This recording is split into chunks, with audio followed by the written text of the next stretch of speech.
नमस्कार दोस्तों, सुनिए तेनालीराम की कहानी सात जूते मारने वाली चमेली। चाननपुर गांव में चांदकुमारी नाम की एक रूपवती कन्या रहती थी। वह विवाह के योग्य हो गई थी, लेकिन अपनी मां के व्यवहार के कारण उसका विवाह नहीं हो पा रहा था। उसकी मां का नाम चमेली था, जो अपने पति माधो को रोज 7 जूते मारा करती थी। यह बात दूर दूर तक के लोगों को पता थी, इसलिए कोई भी चांदकुमारी को अपनी बहू नहीं बनाना चाहता था।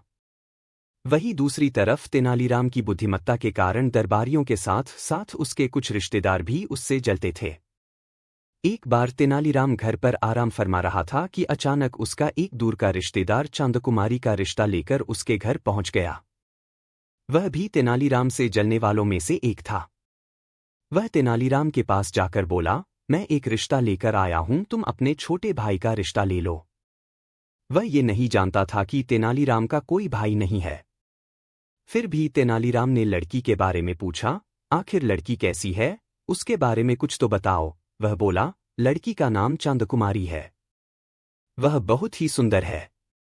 तेनालीराम ने भी उसकी मां को बारे में बहुत कुछ सुन रखा था, लेकिन फिर भी उसने रिश्ते के लिए हामी भर दी। अब वह रिश्तेदार चमेली के घर पहुंच गया और उसने ये खुशखबरी चमेली को सुनाई।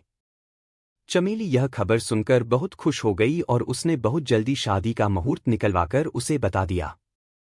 अब उसने मुहूर्त का समय तेनालीराम को जाकर बता दिया। तेनालीराम ने उसे खिला पिलाकर विदा किया। उसके जाने के बाद तेनालीराम सोचने लगा कि अब छोटा भाई कहाँ से लाया जाए। मेरा तो कोई छोटा भाई है ही नहीं। छोटे भाई की खोज में वह नगर की ओर चल पड़ा। वहां उसने एक परेशान नौजवान युवक को देखा। तेनालीराम ने उसके पास जाकर उसकी परेशानी का कारण पूछा तो उसने सारी बात बता डाली। तेनालीराम ने उसे काम देने का वादा कर लिया, लेकिन उसके सामने एक शर्त रख दी। उसने तेनालीराम से शर्त के बारे में पूछा। तेनालीराम बोला, मैं जिससे कहूं तुम्हें उस लड़की से शादी करनी पड़ेगी। वह युवक तैयार हो गया। मुहूर्त के अनुसार उसका विवाह हो गया।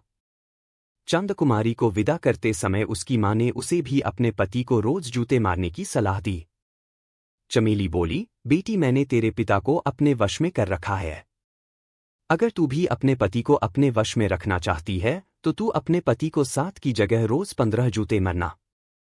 चांदकुमारी ने अपनी मां की बातों पर हामी भर दी। अब जैसे ही बेटी चल दी तो चमेली ने माधो को उसके साथ जाने के लिए कहा। बेचारा माधो अपनी बेटी के साथ उसके ससुराल चला गया। चांदकुमारी ने ससुराल आकर देखा कि तेनालीराम और उसके पति का स्वभाव तो बहुत अक्खड़ है। वह उनसे डर कर रहने लगी, लेकिन वह फिर भी अपने पति को जैसे तैसे रोज 15 जूते मार ही देती थी। वही जब तेनालीराम ने माधो का टूटा बदन देखा तो वह समझ गया कि यह जरूर सब उसकी पत्नी की वजह से ही ऐसा है। तब तेनालीराम ने माधो को 4-5 महीने अपने पास रखकर उसे मोटा तगड़ा कर दिया और फिर उसे अपने घर जाने को कहा। जब माधो चलने लगा तो तेनालीराम ने उसे एक मोटा सा लोहा चढ़ा डंडा देते हुए कहा, डरने से कुछ नहीं होगा, यह सब तुम्हारी ही कमी है। अगर तुम पहले से ही कठोर बनकर रहते तो ऐसा कभी नहीं होता। तेनालीराम की बात सुनकर माधो अच्छे से समझ चुका था कि तेनालीराम क्या कहना चाहता है। डंडा लेकर माधो अपने घर पहुंच गया। माधो को घर देखकर चमेली बहुत खुश हो गई। उसने पहले तो माधो का अच्छी तरह स्वागत किया और फिर उसे पीढ़े पर बिठाकर जूता लेने चली गई। वह मन ही मन बहुत खुश थी कि अब तो उसका पति मोटा हो गया है, और वैसे भी मैंने कितने महीने से उसे जूते से नहीं मारा। अब तो जूते मरने में बहुत ही मजा आएगा।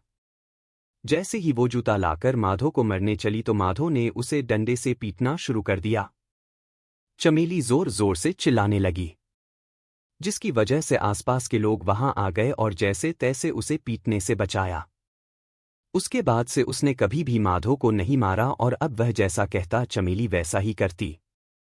अपने पति का ये रूप देखकर चमेली ने अपनी बेटी भी समझा दिया कि जिंदगी में वो ऐसी गलती कभी ना करे। हमेशा अपने पति की बात माना करे। धन्यवाद।